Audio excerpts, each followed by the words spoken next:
Good afternoon, everyone. I hope you're all doing well. I know things are starting to get very difficult for many people, and your savings are continuously being wiped out. But if you are paying attention to what's at play, you may be able to save yourself from certain financial obliteration. You see, the biggest problem we have in today's generation and economy is the lack of financial literacy. It's as simple as that. You can't blame anyone but yourself for the situation most people are facing. You have to take initiative and secure your financial freedom as we transition into this new digital economy. There is so much opportunity here, you just have to take the risk. We have a lot of important content to go through, so let's get right into it. First of all, I'd like to remind everyone that the Federal Reserve has the power to do one more sizable rate hike increase, and they are going to raise interest rates. I've already confirmed this. When the Federal Reserve raises interest rates, that basically means that it costs more money to borrow money, which then translates into less purchasing power and slower business activity in general. And at this point, we might as well just publicly announce that we've been in a recession for some time. I also have news from one of my insiders that America went bankrupt 2 months ago. We also have news from the International Monetary Fund that came out shortly after the Fed's announcement of taking action to reduce inflation, which is raising interest rates. The IMF said, and I quote, "We are on the precipice of a global liquidity crisis." And shortly after that announcement from the IMF, we had another announcement from the Bank of International Settlements, the BIS, in Switzerland. They basically moved precious metals from a Tier 3 asset class to a Tier 1 asset class. Let me explain. Under these new rules, physical gold such as bars and coins have been reclassified from Tier 3, the riskiest asset class, to Tier 1, which means it is now defined as zero risk. That raises so many questions, and all these announcements are directly correlated to the reevaluation of the precious metals market. Now, why is this important? Over the last 2 years since the pandemic began, the Great Reset and their agenda to engineer a recession in order to wipe out the entire middle class and enslave humanity with a CBDC, central bank digital currency. Countries worldwide have been accumulating massive amounts of gold, silver, and other precious metals. And why is that? It's quite simple to understand if you've done your research. It's because we are 100% going back to a gold standard, and we are layering digital assets such as XRP, XLM, XDC, Aljarrah, IOTA, and Quant on top of these commodities.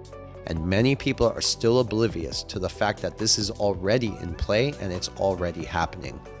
But given that gold is priced in dollars, that's obviously not going to be the case for the Moscow gold standard.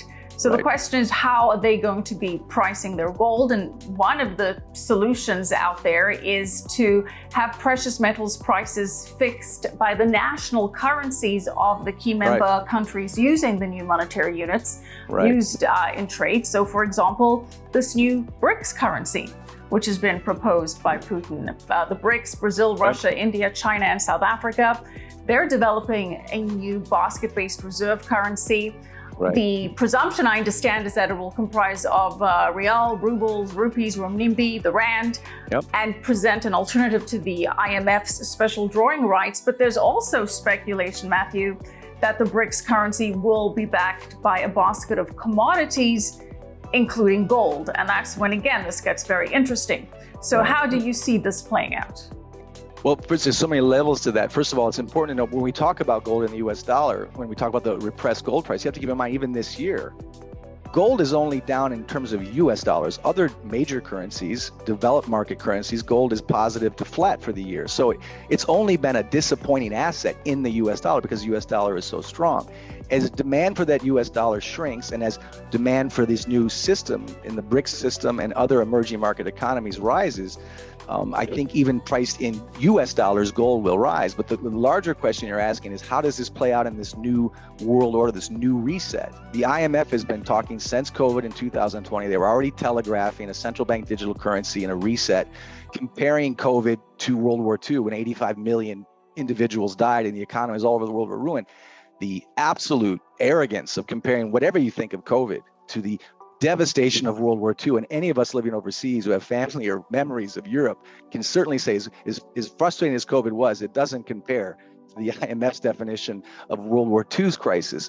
But nevertheless, even the IMF said that as we go to a central bank digital currency in the near future, and as we go to a reset, even in their own diagrams, they recognize that part of that new blockchain-based digital currency, which has all kinds of ramifications for personal liberties and privacy and all that, which we won't get into. But even if they go that route, they've admitted that for that new currency to have any credibility, it has to have some partial coverage in real assets. And by that, they mean gold, physical gold. Because otherwise, it's just the same music, a different band. It's just another repackaged fiat currency. So as the West and the IMF try to come up with a central bank digital currency, which will not be orderly because China and Russia and the BRICS are now going in a totally different direction. Again, this goes from that monopolar to a multipolar or bipolar world, not just in terms of alliances politically, but in terms of currencies and finance and the dollar's hegemony. All this is going to be radically different. I think even with the Moscow World Standard, it's going to be a similar aggregate, of these different currencies and these Eurasian banks as it was with the BRICS.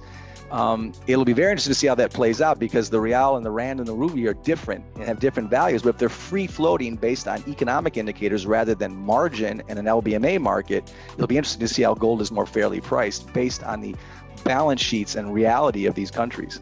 Matthew, why would the West and the IMF want to have gold play a role in a central bank digital currency?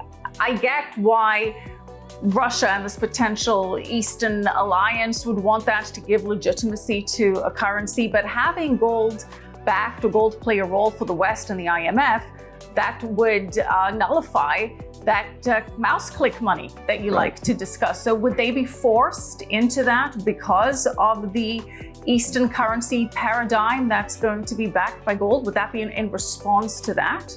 Because I wouldn't see otherwise why they would want to curtail the ability to click and print, as you say.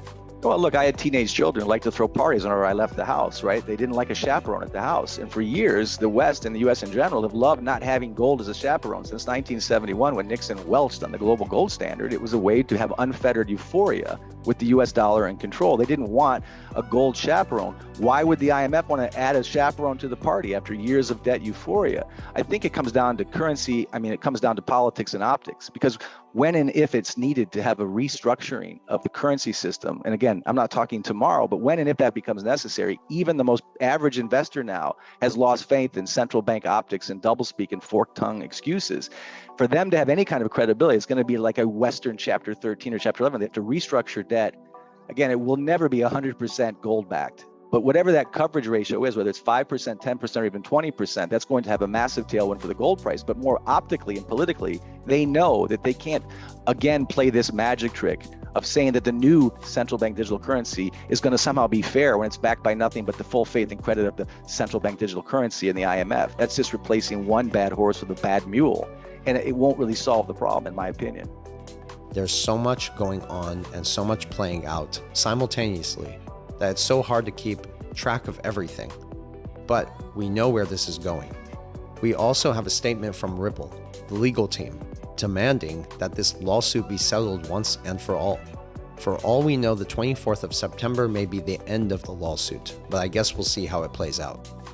Remember, we can't predict these events. All we can do is prepare to the best of our knowledge. Metaphors there that are certainly going to linger with me. But very big picture, Matthew, as you quite rightly said, every fiat currency has been debased. That is just the reality. And as you say, slowly, then suddenly, what is inevitable is not necessarily imminent. Right. But I'm going to put you on the spot here. What could be the tipping point that goes from slowly, then suddenly?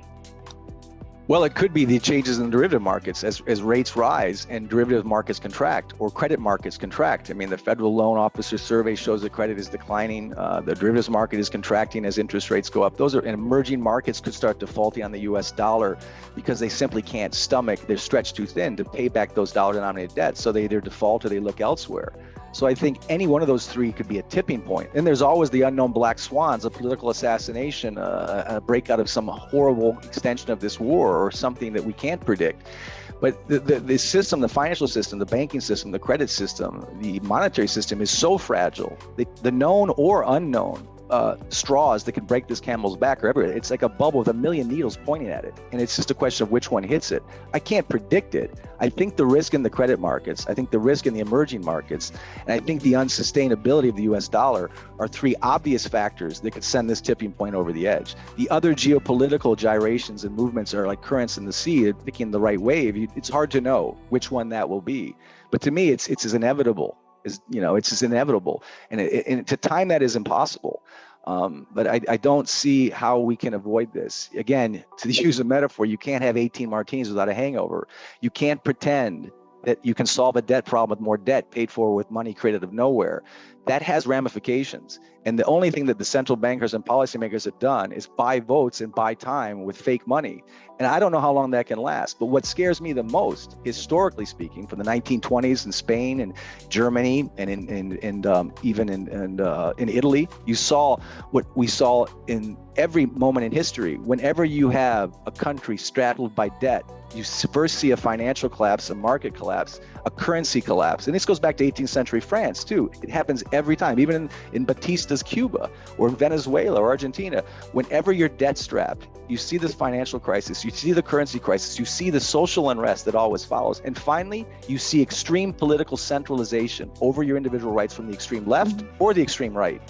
And that, I think, is what's really scary, is what we're seeing. And again, that's a very political opinion, but there's so much evidence of governments becoming more and more involved in our daily financial lives, of which central bank digital currency is another example, because then you're monitoring your spending. But that's the tip of the iceberg to what we've already seen. I think that political shift to extreme politics and less individual civil liberties and rights and choices is a non-tangible, non-financial consequence of years of living beyond our means and using words rather than math, and using political talk rather than straight talk. I think any population would have respected a government that told them the truth rather than made up stories and excuses. And now we've gone too far. I think the real risk ahead is already being playing out since 2020. Less and less freedoms, less and less democracy, less and less natural supply and demand capitalism. That was powerful. As you can see, we have a lot of very serious problems here at home that are not being publicly discussed. So it's time to get with the program and change your mantra. It's never too late to get in. So with the rise of the BRICS nations, a new reserve currency not controlled by any individual country would be more desirable. And that alone has massive and positive implications for the gold market and other precious metals. First of all, the economic development may undermine the US dollar. You see, the US took the dollar off the gold standard because it allowed the Federal Reserve to rob its own people of their wealth by printing money, causing inflation, and that's why we had a gold standard to begin with. Gold kept governments in check from recklessness. There are a number of commentators who believe that the US dollar doesn't even have a future anymore, but we really don't know that for sure. The persistent printing of money renders the dollars to be systematically destroyed, and with it, the future of the US is being rapidly eroded by the day, ultimately leaving the American people, the middle class, impoverished. Ladies and gentlemen, as always, I hope this information was informative. I want you to stay positive, and don't forget to like, share, and subscribe to the channel. I really appreciate it.